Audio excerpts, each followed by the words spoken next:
Okay, well, welcome everybody to the important part of the event today, which is, of course, the AGM is important. I'm not writing that, but I'd like to welcome Professor Emeritus now, Peter Lineham, who is continuing to work very hard on all sorts of projects, none of which I will try and walk into right now. But just to say, Peter was at Massey University and is really our go-to person for all things on religious history, I suspect, in New Zealand. So well-known person, and our privilege to have him here today. So welcome, Peter. We look forward to what you've got to say to us. Thank you. Good. So, greetings to all. Salam alaikum. Now, I just find my notes.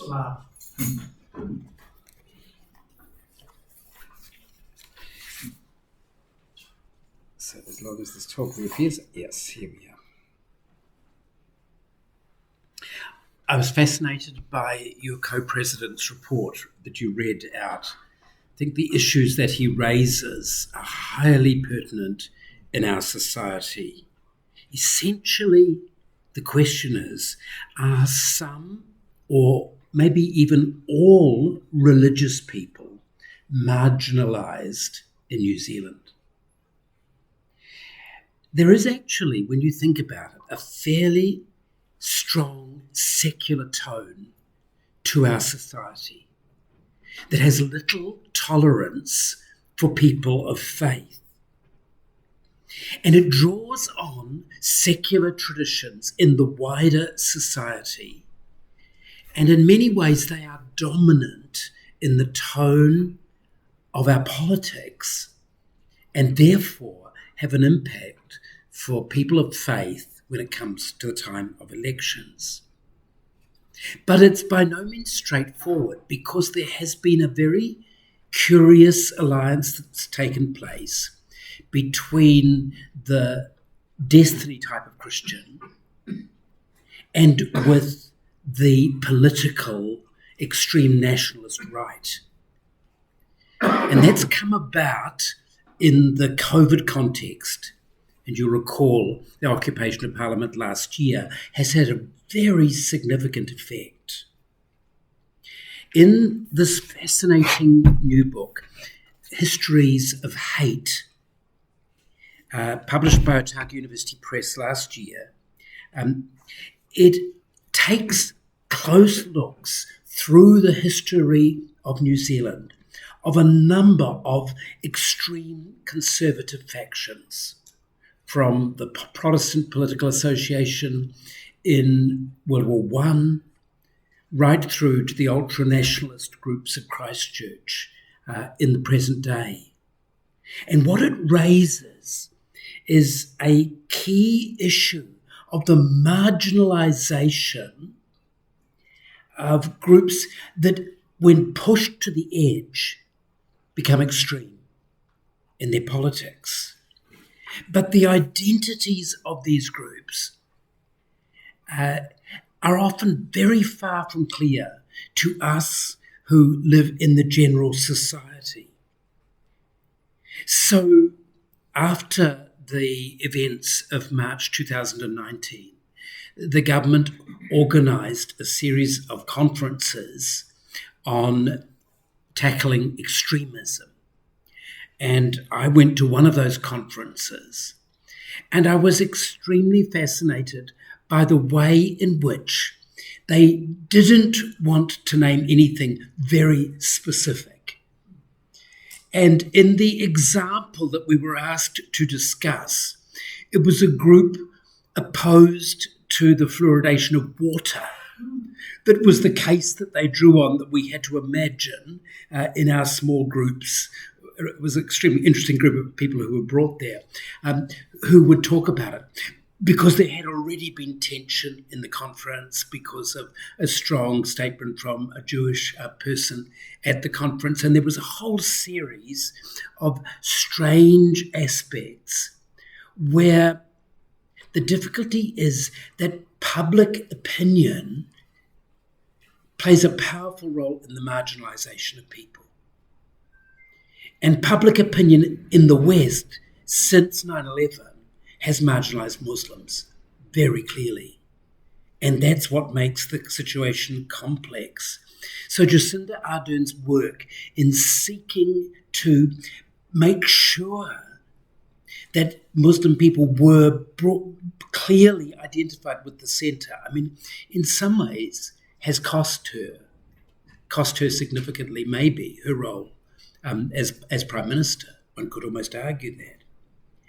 But it's not only that.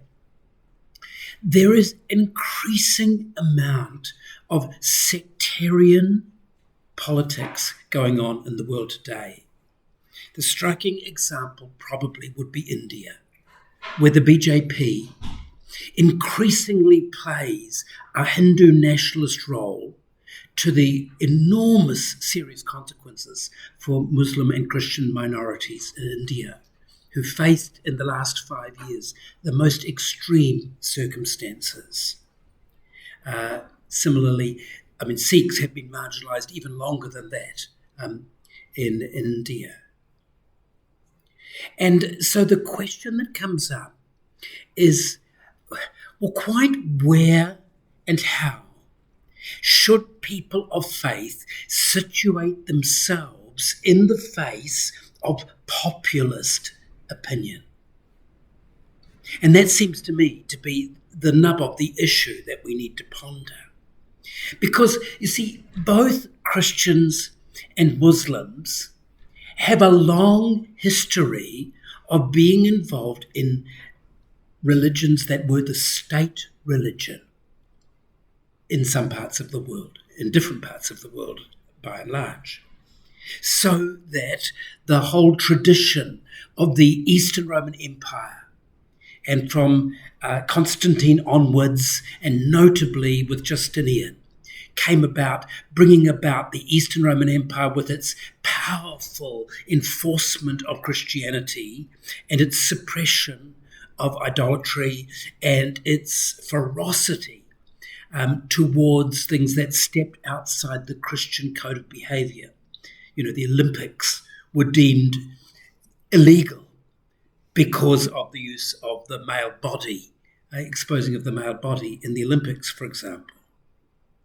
And similarly, well, even more rapidly, Muhammad's remarkable rise to not just religious leadership, but to political leadership in Mecca and Medina are very, very significant, because a new political identity, perhaps the first political identity for those Arab states, was gained through Sharia law and the Sharia courts, and above all by the development of the caliphate.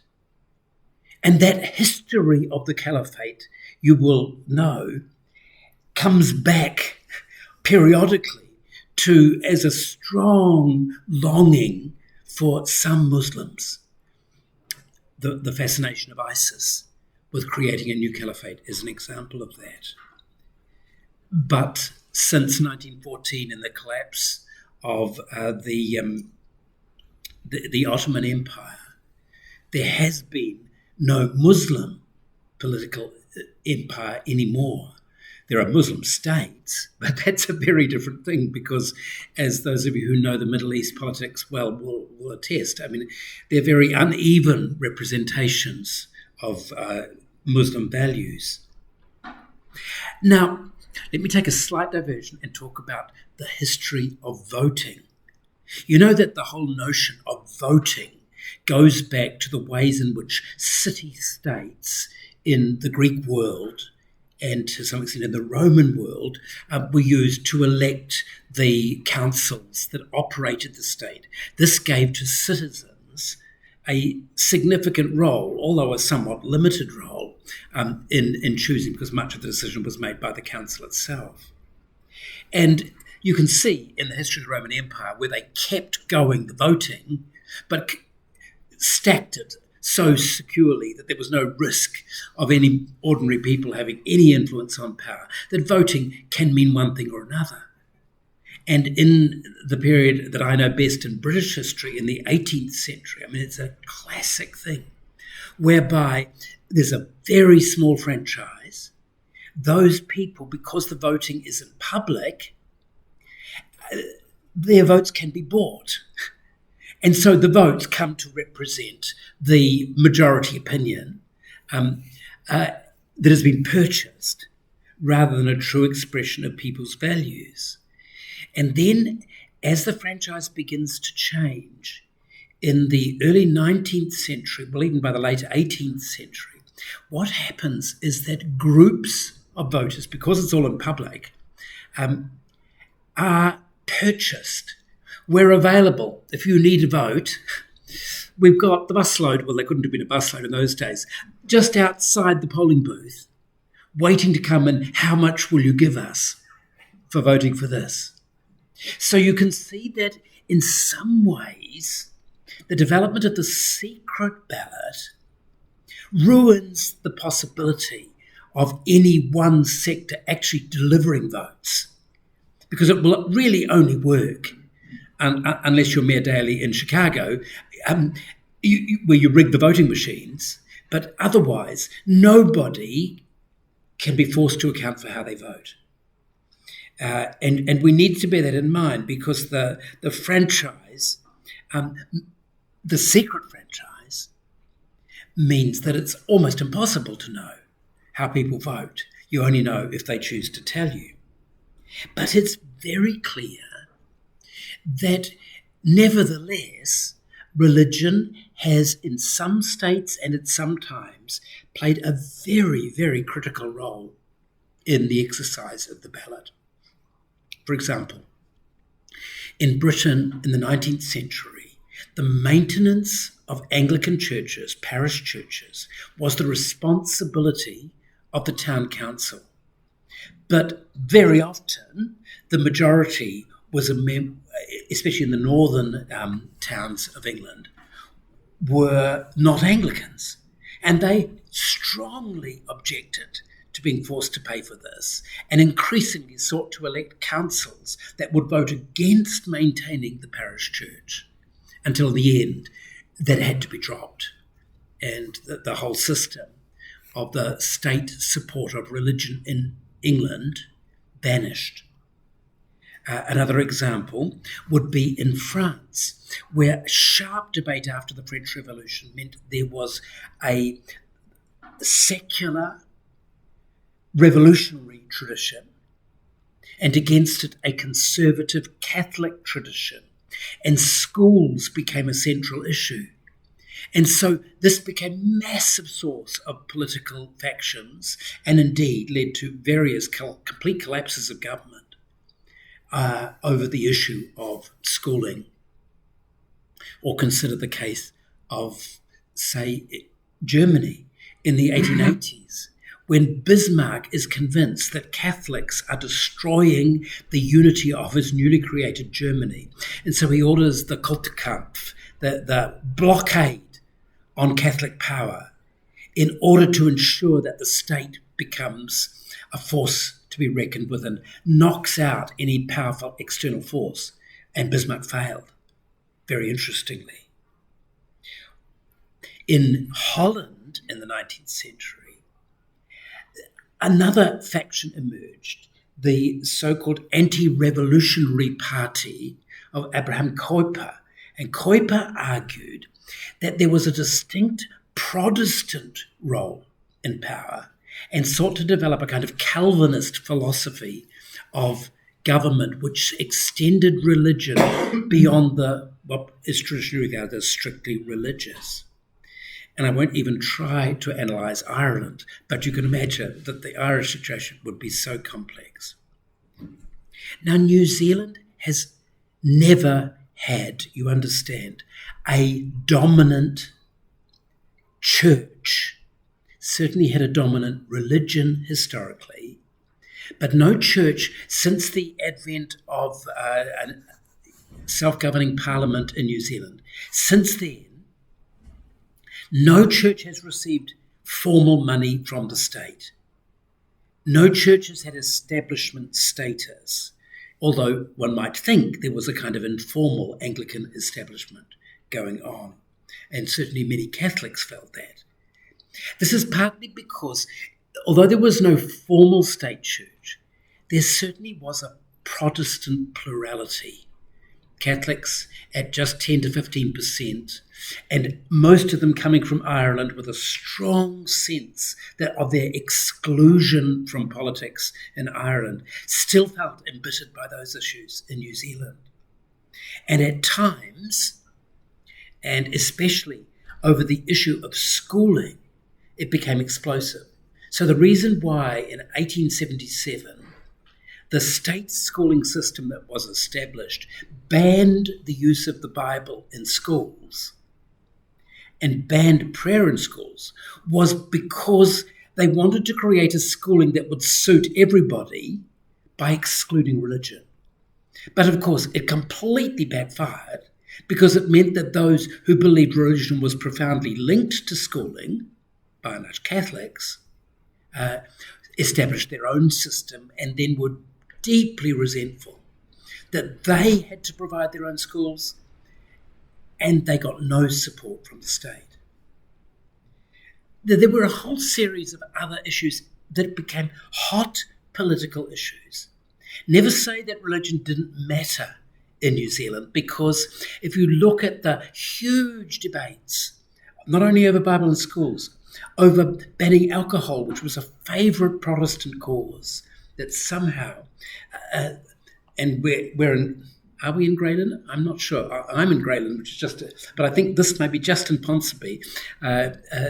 Greyland was one of the dry areas of New Zealand where each constituency could vote to ban alcohol, and the strong Protestant majority in Greyland led to the banning of alcohol there, which is why the Gables pub was there. Sitting on the edge of Greyland, was only built in the 1980s after that pole was abolished.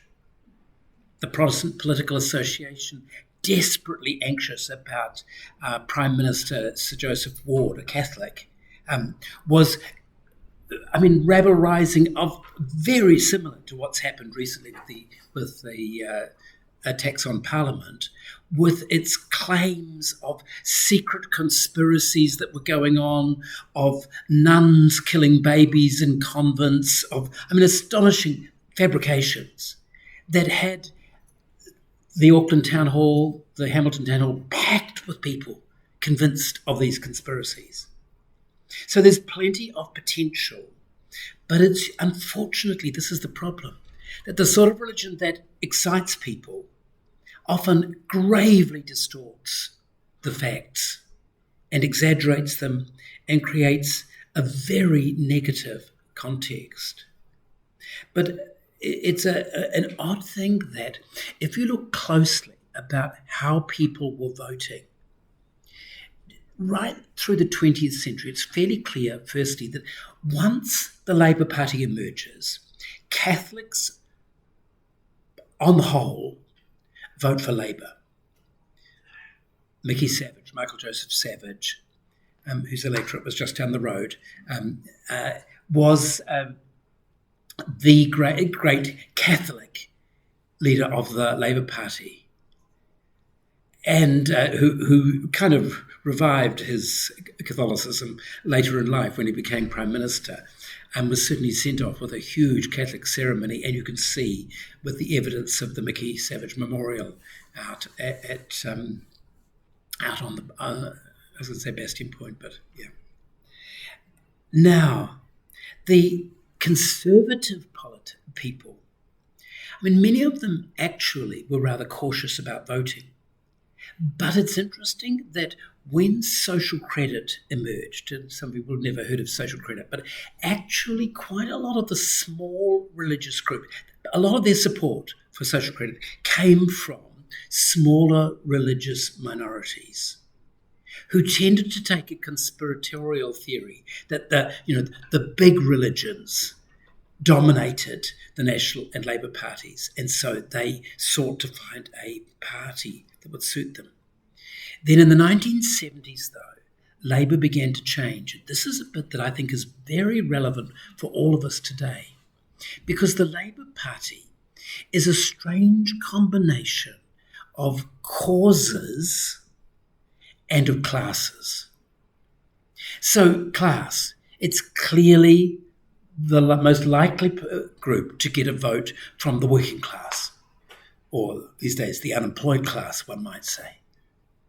But the other thing is that the Labour Party has regularly been associated with causes, and increasingly with the death of the working class in the last 30 years, it's become almost entirely an intellectual party of causes. You look at the sorts of people who are Labour Party MPs now, and I think there's only one or two people from a union background, and a significant number of people with highly educated. And the party has, therefore, the left has come to mean not what suits the working class, but a party in which supporting minority causes, protecting disenfranchised people has become an important theme of the Labour Party. But that has cost them the loyalty of the Catholic vote, because it was the Labour Party's support for abortion in the 1970s that led Catholics, by and large, to desert the party. And the significance that was played by anti-abortion politics moved many Catholic voters towards the right. And here is an interesting question, because the same phenomenon has happened in the States much more strongly. In the 1960s, Catholics tended to be strongly Democrat, as did more evangelical Protestants. From the 1980s onwards, the Democrats have become much more of the secular party, and the religious votes tend to be picked up by the Republicans, even the extreme Republicans. And I think there's a way in which American politics have affected us with these ideas. MMP, of course, has a huge amount to do with it, because under MMP, any minority that can muster 5% of the voters can get a voice in Parliament. And so we had a series of attempts to create a Christian party that would manage to get a 5% share of the vote. It never happened. They did get in that strange combination of the United Party with what had become of the old Christian coalition in 2002. And for 3 years in that period, and a little bit beyond that for two politicians, there was a group of, well, looking at them, they were an odd group of people to represent Christians, though, because they tended to be charismatic or Pentecostal Christians, either Catholic or Protestant, pretty much on the extreme side. And still they did not satisfy the Destiny Church and Brian Tamaki, who believed that they could create their own party and imagined that somehow people would vote for this solution. But what is very, very clear is that those parties consistently have failed. Now, why didn't Christians want to vote for a Christian party? Because there are plenty more Christians than 5%. Well, it is very clear that the critical issues for Christian voters have tended to be much the same as the issues for non-Christian voters. They're concerned for economic policy. They're concerned for broader social policies. They're troubled whether a one-issue party actually has the resources or the wisdom to deal with issues. Now, let me just flick again to the wider world, because we do need to now think about the Arab Spring. And it seems to me this is, really very interesting, bearing on the subject, because the Arab Spring was undoubtedly an attempt by ordinary Muslim people who were just so fed up with the military-controlled regimes across North Africa and the Middle East and desperately wanted to be heard.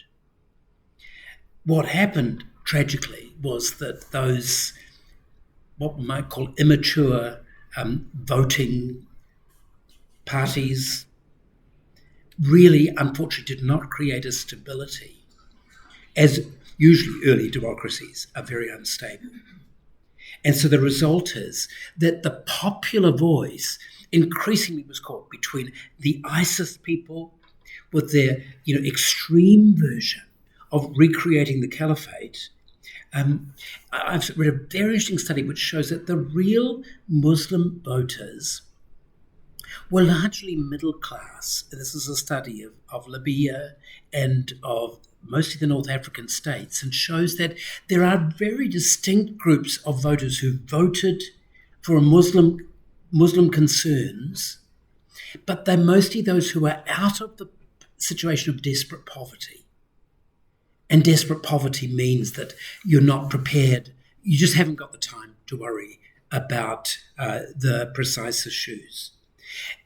It's intriguing because, of course, most New Zealand Muslims come either, two very distinct groups. The groups from Indonesia and Malaysia, on the one hand, which are longer-term democracies and do have experience of the varieties of politics involved in these things, and not always good politics when you look at Mahathir and some of the things that was involved in, or have come from Pakistan and India, where their experience is very different of very unstable democracies, or democracies where Islam has been trampled very severely.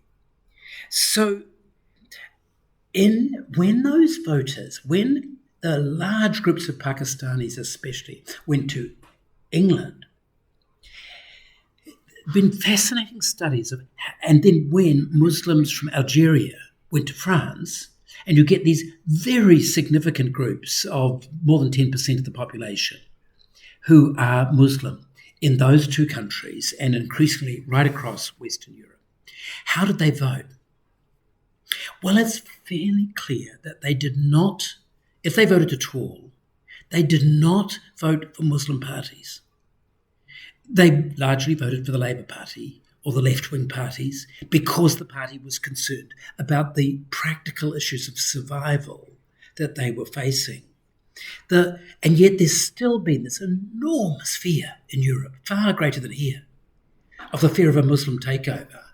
And yet all the evidence would suggest that even if it were a Muslim majority, there'd be very little different from the makeup of politics at the present time. In other words, those Muslims who became prosperous were likely to vote Conservative. Those who were poor would probably vote for Labour.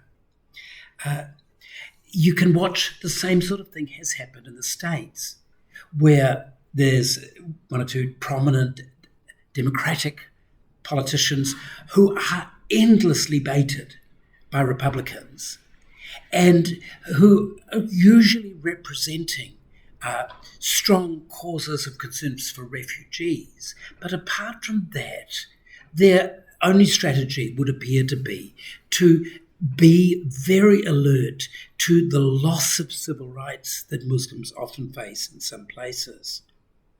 So how about New Zealand at the present time? Now, I may have my facts not fully detailed because I don't know everybody standing for Parliament and their religious persuasion. But I do know that Ashraf Chowdhury, whose apology I see was read for this meeting, was in Parliament as a list MP from 2002 to 2011. I knew Ashraf Chowdhury because I was at Palmerston North at Mass University when he was there. And of course, he greatly infuriated some Muslims for abstaining rather than voting against the legalised prostitution vote in 2003. Ibrahim Omar is the interesting one to watch at the moment, standing for Wellington Central, having been a list MP for the last 3 years. And it will be interesting to see what happens in that. As for other religious representatives, there's only been, so far as I can see, 2 Hindus in the New Zealand Parliament. Mahesh Brindra was a New Zealand First List MP 2014 to 17, and Priyanka Radhashyam, who's the Mount Roskill MP, Labour MP, Mount Roskill? No, Maungakeki. Yes, poor Michael Wood. He's definitely Mount Roskill. And then there is a current Sikh in Parliament, or no, there's not. There was a Sikh in Parliament. It's not many, really, when you think about it. And I think you have to conclude that there is often a feeling that the best sort of politician, especially for a seat representing a constituency, is as broad as possible, with not too many spikes. And it's only in the lists that parties will calculate to have a spread, and they're mostly thinking about ethnicities. They're really not thinking about religion at all. There's little thought given to that. You know, it could be argued, it is so logical for people of faith from different faiths to actually get together and unite, because you could argue there's a great deal that people of faith have in the face of concerns that you may have about the kind of secular society that squeezes religious considerations out, that pushes all of us to the fringe if we dare to be people of faith. So why doesn't this happen? Well, I think it doesn't happen because of the enormous power of the secular forces in our New Zealand society. And the power of those forces means that, you would expect, when you think about it, secular is most dominant in the Labour Party. But could you imagine the ethnic minorities voting in large numbers for the National Party? Probably not, because traditionally ethnic minorities have always tended to vote for the party of the poor.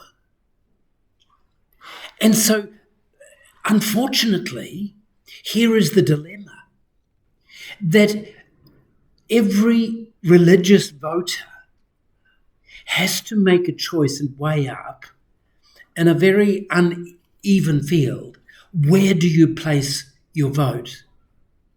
And what ought to happen, a coalescence of people, which after all, when you think about it, the religious share of New Zealand society, committed religions, who share so much in common values, ought to be able to make a significant difference, but don't, because too many other things preoccupy us.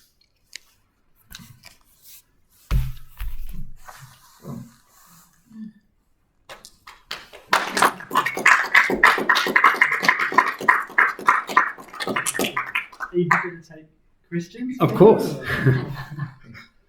Yes, Chris. Peter, I had just seen the recently released New Zealand movie, River of Freedom. Yes. So would you like to comment? Because it does convey the impression that what was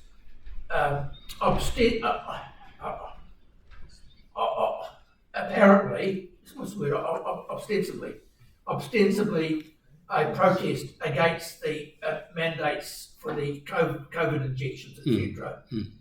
Seemed to be a mishmash of all sorts of different grievances. Would you like to comment on that? I haven't seen the movie, but that is certainly the case. That what it came about was it gave a space in which all sorts of completely incompatible forces could coalesce. So you get Maori minorities, and you get anti-Māori minorities, who can somehow appear on the same platform, crazy as it may seem. So, who wants to be there? I don't think any of us want to be in that kind of space. Yeah. Thank you, Peter.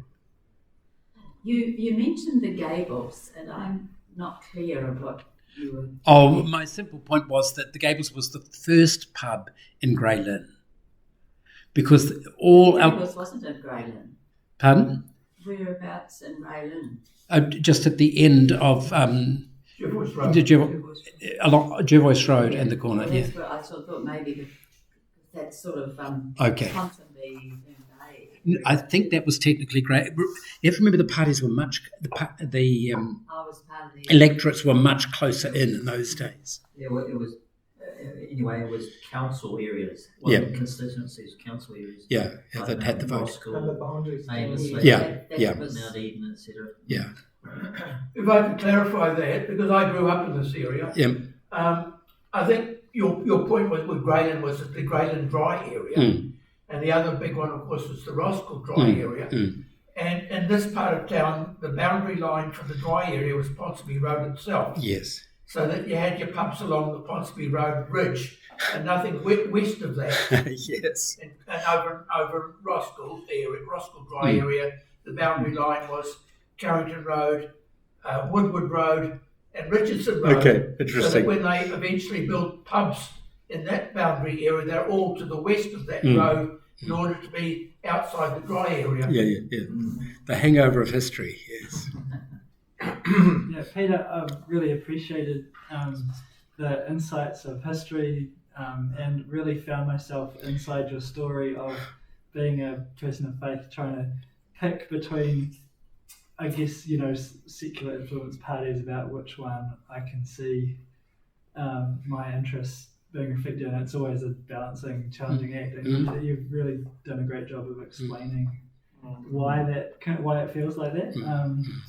Do you hear much about any promising signs of people talking about the kind of coalescing of people of faith around the... No, behind the scenes, of course, a very important body is the council that brings together the various Christian social agencies and meets every 6 months with the MPs concerned with social policy. And there is a bit of religious influence on social policy, though it's as big or as small as those politicians choose to make it.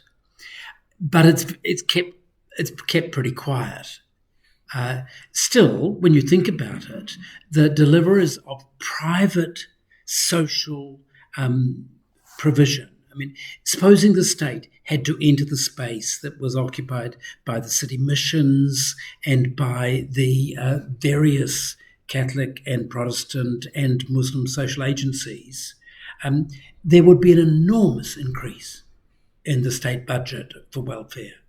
So that's an aspect. And I notice from the last week's political debate that the issue of the taxing of churches is being waved before the politicians as a way to make money. But the taxing of religious bodies, the consequence would be to undermine the religious social agencies. And that has to be seriously considered. There's a strange paradox that we are in a society which greatly values its secular tone.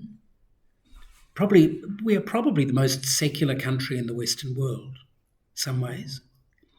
And yet, in fact, still depends upon historic heritage of religious bodies. When I went to school, there was half an hour religious education in a state school taken by a non-teacher. Someone would come in. Then a few years ago in East Auckland, I don't know which of the suburbs, like St Heliers Way, it was challenged. And I've rather lost track of it since then. Okay, so this is a very, very hot issue at the moment. And indeed, there were powerful forces demanding that Well, actually, you need a little bit of history here, and that is that the existence of the half hour of religious education in state schools began actually in defiance of the law as a kind of compromise, as a way, since the Protestants never got the vote they sought, to force the Bible back into the secular schools. The Nelson province came up with a recognition that what had been ruled in 1877 as the school hours was 2 hours before lunch and 2 hours after lunch. And so ingeniously, the Education Board in Nelson decided to allow the school to close for the first half hour of the day on a specific day, to allow religious people to come in to hold classes which were always technically voluntary, but since they were in the normal hours of school, were taken as being a normal part of the school provision.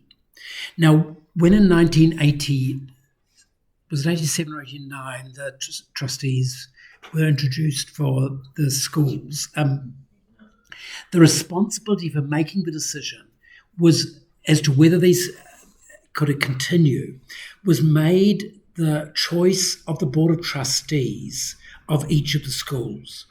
And in various times since then, there have been dramatic local crises over this issue. In Kapiti, in St Heliers, in Orewa, those have been the three really big ones, where powerful secular groups have set out to force the religious out, and the religious groups that have come back have got increasingly hostile in the way they've approached these things. And it's become exceedingly difficult because, principals want to keep the peace and they want to represent the community. And there seemed considerable likelihood, with the concern of the government under Jacinda Ardern, was that there just needed to be, well, I've certainly advocated this for a long time, some religious education to increase tolerance in our society, and we need to understand different religious traditions. And the only way to do that is to have a broad religion curriculum in the schools where Christians learn about Muslims and Muslims learn about Christians, and et cetera, et cetera.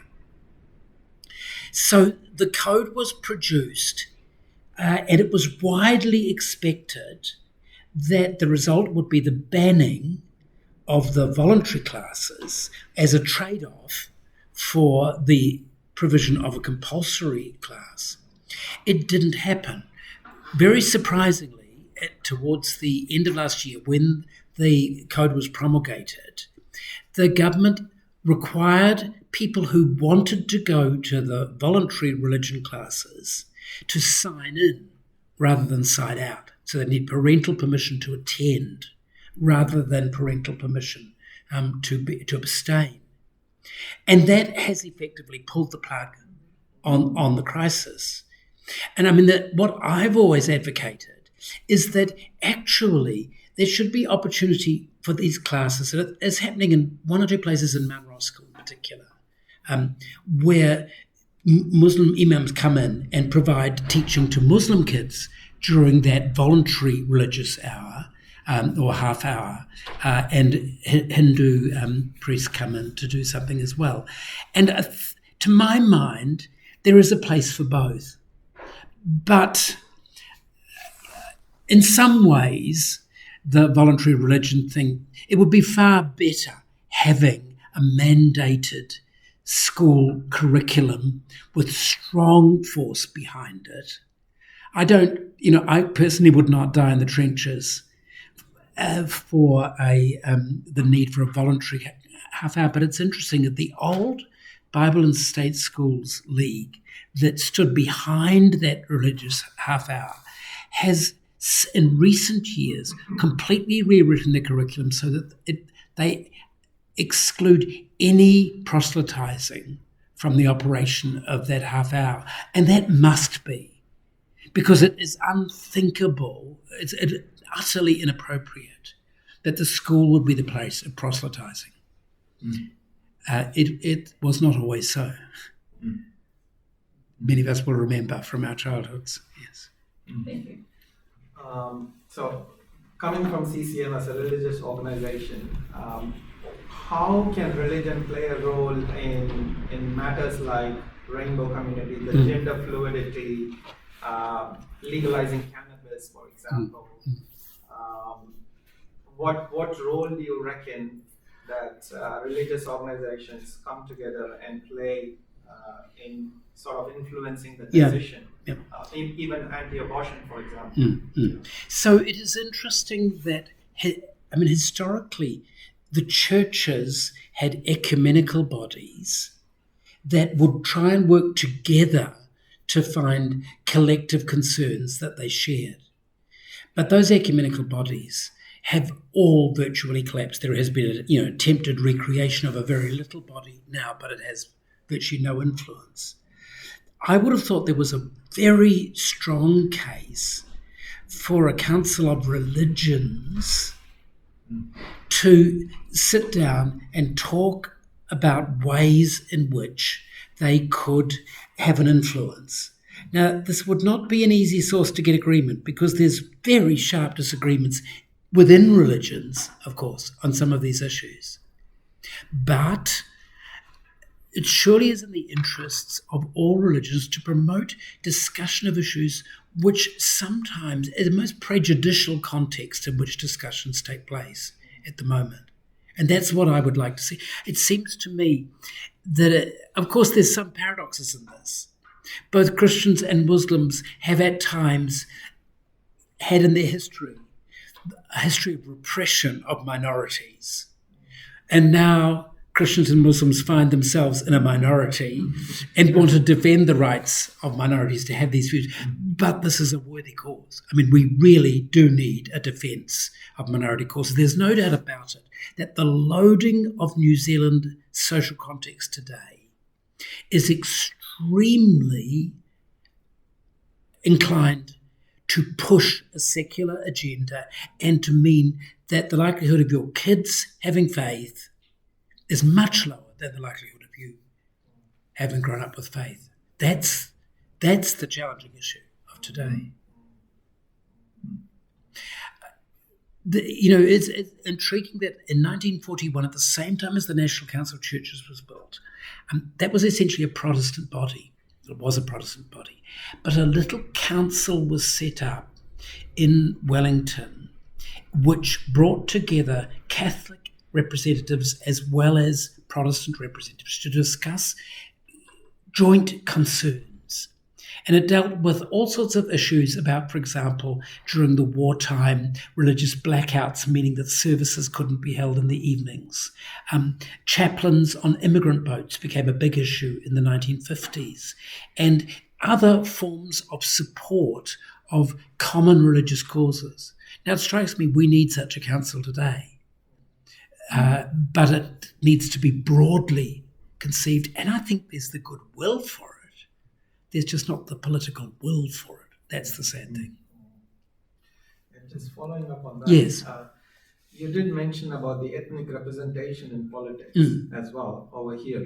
But we have seen similar sort of development occur in UK and the US and Canada. And we see now ethnic representative holding the highest office in the UK, for example. Indeed, yes. And we see that sort of rise in ethnic representation in the UK, US, Canada. Drawing parallels, do you reckon that New Zealand is sort of behind in that aspect, or we are on track? Maybe we are like 25 years behind. I think we're behind, but we're only behind because, in fact, the ethnic minorities that are significant in New Zealand are Pacifica and Māori. Māori is slightly different, of course, but you look at the rise of the Pacifica presence in New Zealand politics, and that's very significant. Now, if you look at the actual proportions of ethnicities,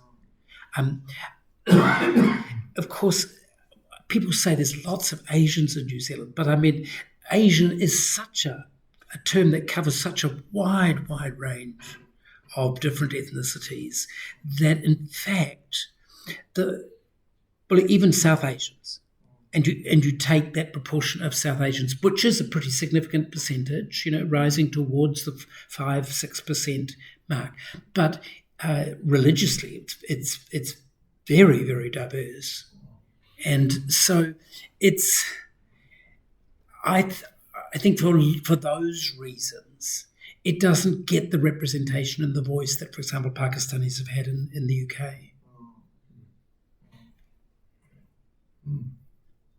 So, in essence, it sort of dilutes. I think so, but I'm sure it will come. I'm sure it will come, but I just think that people are deciding things on issues of skin colour and culture, but actually the critical cultural formation is a religious cultural formation, and we should be arguing for that sort of representation. The fact is that even the number of Christians actually in Parliament today is now very low compared to what it was 20 years ago, let alone other religious groups.